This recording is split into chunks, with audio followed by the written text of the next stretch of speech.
기도하시겠습니다. 하나님 아버지, 오늘도 우리의 첫 시간을 하나님 앞에 올려드립니다. 하나님께서 우리의 모든 연약함을 감찰하시고 우리의 부정함을 정결케 하시고 오늘 우리가 첫 시간을 하나님 앞에 드릴 때에 우리의 모든 정성과 믿음과 우리의 모든 삶이 생명까지도 하나님 앞에 드려지는 온전한 제물이 되게 하여 주시고 오늘 하루 종일의 삶 가운데서도 하나님의 영광이 나타나는 귀한 날 되게 하여 주시옵소서.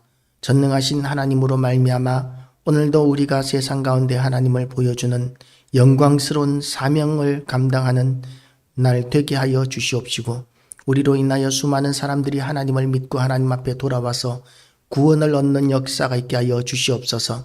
우리를 통하여 이 땅의 어둠이 물러가고 하나님의 영광의 광채가 온 세상을 비춤으로 인하여 세상에 아버지의 뜻이 이루어지는 역사가 있게 되기를 원합니다. 오늘도 이 팽성 지역에 예수 그리스도의 피를 뿌리고 바르고 덮습니다.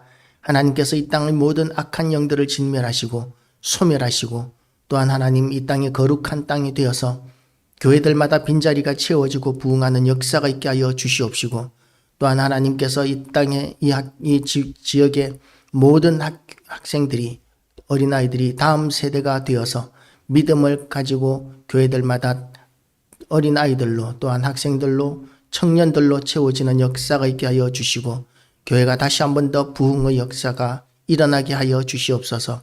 이 나라 위에도 하나님께서 강권적으로 임재하시고 강권적으로 역사하셔서 하나님을 대적하는 어떤 악법도 만들어지지 않게 하시고 이 나라의 정치, 경제, 문화, 예술, 사법, 교육, 언론까지 모든 부분에서 아버지의 뜻이 이루어지는 나라 되게 하여 주시옵소서. 오늘도 이 예배를 통하여 하나님 홀로 영광 받으시기를 원하오며 예수 그리스도 이름으로 기도드리옵나이다. 아멘. 할렐루야. 오늘도 하나님의 은혜가 우리 모두에게 가득하시기를 주님의 이름으로 축복합니다. 오늘 마가복음 16장 말씀, 1장 16절 말씀은 이제 예수님의 사역이 시작된 부분입니다. 갈릴리 해변으로 지나가시다가 시몬과 그 형제 안드레가 바다에서 그물 던지는 것을 보시니 그러면서 이제 예수님의 사역의 시작에서부터 예수님께서는 제자들을 선택하십니다. 제자들을 선택하는 데 있어서 예수님이 제자들을 선택하시는 기준을 보면 이거는 세상적인 기준과는 굉장히 많이 큰 차이가 납니다. 이제 예수님께서 사역을 시작하시고 큰 일을 위해서 일꾼을 세우실 때에 우리가 생각하기에는 능력 있는 사람, 돈 있는 사람, 그리고 인기 있는 사람, 뭔가 이렇게 가진 것이 있는 사람들을 선택해야 한다고 생각하기 쉽습니다. 그런데 예수님께서는 그렇지 않으셨습니다. 예수님께서는 이 제자들을 택하시는 데 있어서 아주 지극히 낮은 사람, 보잘것없는 사람, 배운 것이 없는 사람들을 거침없이 선택하셨습니다. 그리고 예수님께서는 또한 선택하시는 기준이 예수님의 부르심에 즉각적으로 응답하며 순종하는 자들을 택하셨습니다. 그래서 예수님께서 제자들을 택하시는 기준, 사람을 불러 모으시는 기준은 뭐냐 하면 많이 배운 것도 아니고 돈이 많은 것도 아니고 지위가 높은 것도 아니고 인기가 많은 것도 아니고 예쁜 것도 아니고 예수님께서 부르셨을 때에 즉각적으로 아멘 하며 순종하고 나오는 사람, 이런 사람들이 예수님께서 불러서 일꾼으로 세우시는 기준입니다. 그래서 우리는 예수님의 부르심에 즉각적으로 응답할 수 있는 헌신된 마음을 가지게 되시기를 주님의 이름으로 축복합니다. 일꾼으로 불러주시면 뭐 밥이 나오냐, 떡이 나오냐, 돈이 생기냐, 뭐 이렇게 생각하는 사람들도 있습니다. 물론 밥이나 떡이나 돈이 안 나올 수도 있고 때로는 예수님께서 그런 것 충만한, 그런 것 풍성한 자리로 부르실 수도 있습니다. 누구나 예수님께서 부르실 때에 돈도 많고 명예도 많고 그리고 모든 것이 풍성하고 인기도 많은 그런 자리로 불러주시기를 원하지만 그렇지 않을지라도 예수님의 부르심에 우리가 응답하고 예수님께 쓰임을 받는 것, 하나님께 쓰임을 받는 것이 얼마나 영광스러운 일인지를 우리는 인식해야 합니다. 갈릴리 해변으로 지나가시다가 예수님께서 이 어부들을 부르셨습니다. 안드레가 바다에서 그물 던지는 것을 보시니 예수께서 이르시되 나를 따라오라 내가 너희로 사람을 낚는 어부가 되게 하리라 이렇게 부르시니까 곧 그대로 따릅니다. 조금 더 가시다가 세베대의 아들 야고보와 그 형제 요한을 보시니 그들도 배에 있어 그물을 깁는데 곧 부르시니 그 아버지 세베대를 품꾼과 함께 배에 버려두고 예수를 따라가니라. 지금 예수님의 부름에 응답하는 사람들의 반응을 보면 뒤를 돌아보지 않습니다. 앞뒤 분간하지 않습니다. 예수님께서 부르시니까 예수님 제가 지금 그물을 지금 깁고 있고 정리하고 있는데요. 요거 좀 정리해 놓고 제가 예수님을 따라가겠습니다.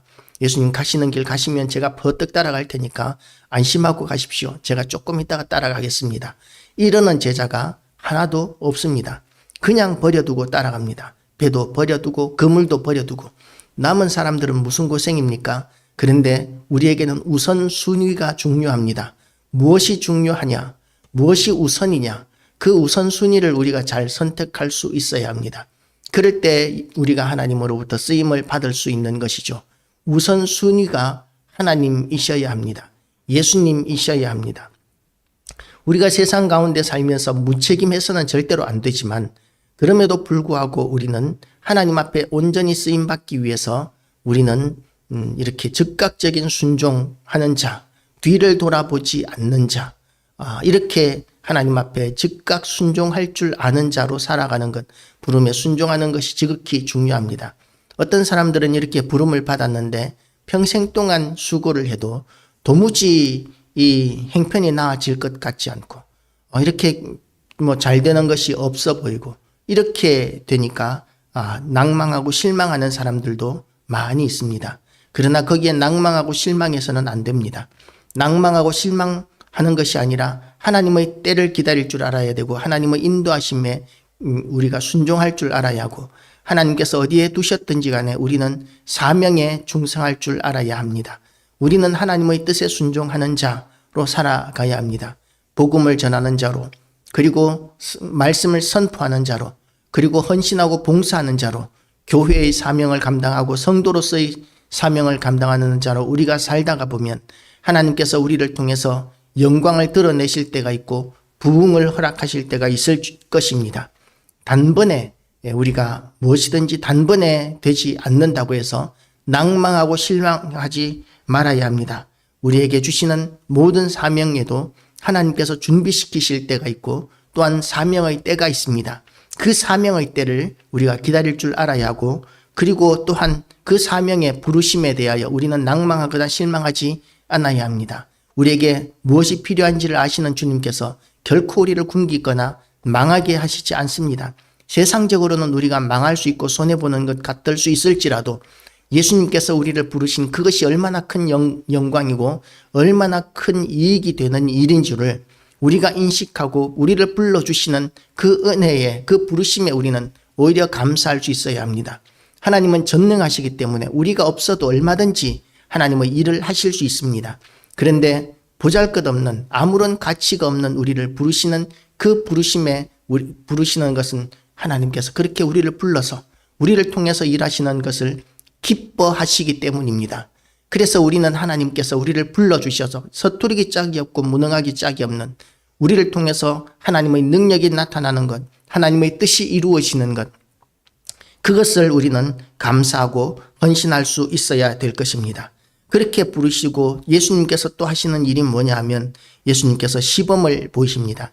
그 제자들이 이 부름을 받았는데 그 제자들이 보는 앞에서 이제는 사람들에게 복음을 전하시고 그리고 또한 역사하십니다. 기적을 일으키십니다. 예수님께서 복음을 전하시고 기적을 일으키시는데 제일 먼저 알아보는 것들이 뭐냐 하면 귀신들이 예수님을 먼저 알아봅니다.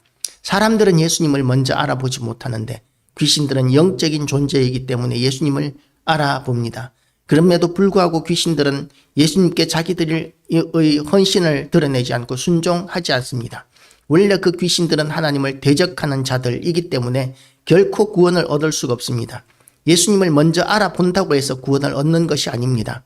예수님께 대한 믿음이 있어야 하는데 믿음은 그냥 알아보는 것 정도가 믿음이 아니라 자기의 인생을 걸고 생명까지도 헌신할 수 있는 그런 것이 믿음입니다. 말로만 믿는 것에 하나님께서 속을 것이라고 생각하지 마시기 바랍니다. 우리의 말은 공수표에 불과할 수 있습니다. 우리가 입술로 하나님을 고백하는 것도 중요하지만 거기에 우리가 믿음이 증명되어야 합니다. 맹세로 드러나는 것이 아니라 우리의 삶으로 우리의 믿음이 드러나야 하는 것이죠. 그래서 그 믿음으로 우리가 하나님 앞에 헌신하고 우리의 삶 전체를 하나님 앞에 드릴 때 하나님께서는 그것을 비로소 믿음이라고 여기십니다. 그래서 우리가 믿음이 있느냐 없느냐를 보려면 우리의 삶을 보면 됩니다. 다른 사람의 삶을 보려고 하지 마시기 바랍니다. 우리의 삶을 봐야 합니다. 우리가 과연 하나님께 얼마나 우리의 인생을 맡길 수 있는가, 헌신할 수 있는가가 우리의 믿음의 수준입니다. 겉으로 드러나는 것이 아니라, 겉으로 물론 드러나는 것이 아니라 우리의 마음으로 믿어야 하지만 우리의 마음으로 믿는 그 믿음은 겉으로 드러나게 되어 있습니다. 어떤 사람들은 믿음이 겉으로 드러나는 것만 가지고는 판단할 수 없다라고 이렇게 이야기하기도 합니다. 부분적으로 맞는 경우들도 있겠지만 대부분의 경우에는 믿음이 드러납니다. 삶으로 드러납니다. 믿음이 없이 헌금을 하는 것은 불가능합니다. 믿음이 없이 봉사하는 것도 불가능합니다. 헌신하는 것도 불가능합니다. 믿음이 없이 헌신하고 봉사하고 헌금하게 되면 불평불만이 생기고 그리고 대가를 요구하게 되고 결국은 어떤 모순점, 어떤 불화를 일으키는 그런 씨앗이 불씨가 될 수 있기 때문에 그런 것들은 금방 드러납니다. 그러나 믿음 있는 사람이 헌신하고 헌금하고 봉사했다고 해서 거기에 대한 대가를 기대하거나 요구하지 않는 이유가 뭐냐 하면 하나님께서 갚아주실 것을 알기 때문에 그것에 대하여 요구하지 않는 것이죠. 그래서 믿음이 있는 사람이 되어야 합니다. 우리는 진정으로 믿음이 있는 사람 다 되시기를 주님의 이름으로 축복합니다. 그래서 하나님께서 자유롭게 쓰실 수 있는 그런 헌신된 삶을 살아드림으로 인하여 하늘에서 영원한 상을 우리가 받을 수 있는 그런 하나님께서 예비해 놓으신 영광스러운 성도들 되시기를 축복합니다. 예수님께서 지금 이제 병든 사람들을 치료하시고 기적을 나타내십니다. 그리고 가르치십니다. 예수님께서 하신 사역들이 무엇입니까? 예수님께서는 병든 자들을 치료하시고 그리고 사람들에게 말씀을 선포하시고 그리고 또 세 번째가 뭐냐 하면 제자들을 양육하신 것입니다. 군중과 제자의 차이가 있다는 말들을 우리가 많이 듣습니다. 군중은 예수님을 따르는 사람들입니다. 제자는 대가를 지불하는 헌신된 사람들을 제자라고 이렇게 이야기할 수 있습니다. 우리는 예수님께 헌신된 검증된 일꾼 되시기를 주님의 이름으로 축복합니다. 제자까지 성장해 나아가시기를 축복합니다. 그럴 때 하나님께서는 우리를 통해서 하나님의 나라를 이루시고 위대하신 일들을 이루실 것입니다. 그 일이 세상적인 관점으로 봐서는 억울한 일일 수 있고 아픈 일일 수 있고 손해보는 일일 수 있지만 그러나 그것이 하늘의 영원한 상을 쌓아놓는 영원한 보화를 쌓는 일이라는 것을 우리가 인식하고 믿고 그리고 그 믿음으로 살아가면 전혀 이것이 손해보는 일이 아님을 알게 되고 그러면 우리는 하나님 앞에 그렇게 살아드릴 수가 있는 것입니다. 우리를 불러주신 하나님, 비록 우리가 생각하기에 내 뜻과 맞지 않을 수도 있습니다. 손해보는 자리일 수도 있습니다. 그럼에도 불구하고 믿음으로 나아가는 것, 이것이 하나님께서 기뻐하시는 사람의 특징입니다. 우리가 하나님을 믿는 것, 이것이 얼마나 귀한 일인지 모릅니다. 믿는 자에게는 두려움이 없습니다. 하나님이 우리와 함께 하신다는 그 믿음 있는 사람은 겁낼 것이 없습니다. 어차피 한 번 살다가 가는 인생입니다. 우리의 노후를 걱정하는 사람들, 노후가 대비되지 않은 사람들 때문에 많은 사람들이 우리나라가 OECD 노인 빈곤율이 OECD 최고라고 이야기합니다. 그러면 어떻습니까? 하나님께서 어차피 우리를 한 번 살다 가게 하셨습니다. 우리의 죽음, 이 땅에서 살아가는 그것은 어쩌면 아무것도 아닐 수 있습니다. 우리의 삶은 영원한 곳에 있기 때문입니다. 이 땅에서 우리가 근심하고 걱정하고 두려워하고 그러는 것보다는 하나님께서 예비해 놓으신 영원한 나라를 소망하고 꿈꾸면서 우리가 그 길을 끊임없이 지치지 않고 달려가기를 결단하는 이 아침 되시기를 주님의 이름으로 축복합니다. 기도하시겠습니다. 하나님 아버지, 오늘도 우리에게 은혜의 말씀 허락하여 주심을 감사드립니다. 하나님, 우리가 사명의 길을 달려가는 데 있어서도 참으로 우리는 정리해야 할 그물이 있고 그리고 또한 챙겨놓아야 할 배가 있어야 한다고 생각합니다. 그리고 또한 우리의 가족을 돌아보아야 하고 또한 우리의 모든 노후를 대비해야 하고 우리가 준비해야 할 것들이 많다고 생각을 합니다. 하나님 아버지, 그럼에도 불구하고 우리를 불쌍히 여기셔서 우리가 하나님의 은혜 가운데 견고히 세워질 수 있도록 우리를 도와주시옵소서. 우리가 하나님 앞에 쓰임받을 수 있도록 하나님 아버지, 우리가 헌신된 믿음을 가지게 하여 주시고 예수 그리스도로 충만하고 하나님으로 충만함으로 말미암아 하나님의 능력과 은사가 우리를 통해서 나타나고 하나님의 영광이 나타나서 하나님의 위대한 사역들을 이루어 나가는 것을 우리가 보게 하여 주시옵소서. 우리가 여기 있사오니 우리를 사용하여 주시고 우리가 영혼을 양육하게 하시고 우리가 복음을 전할 때에 많은 사람들이 하나님 앞에 돌아오는 역사를 보게 하여 주시옵소서. 인도하시는 하나님을 찬양하오며 예수 그리스도 이름으로 기도드리옵나이다. 아멘.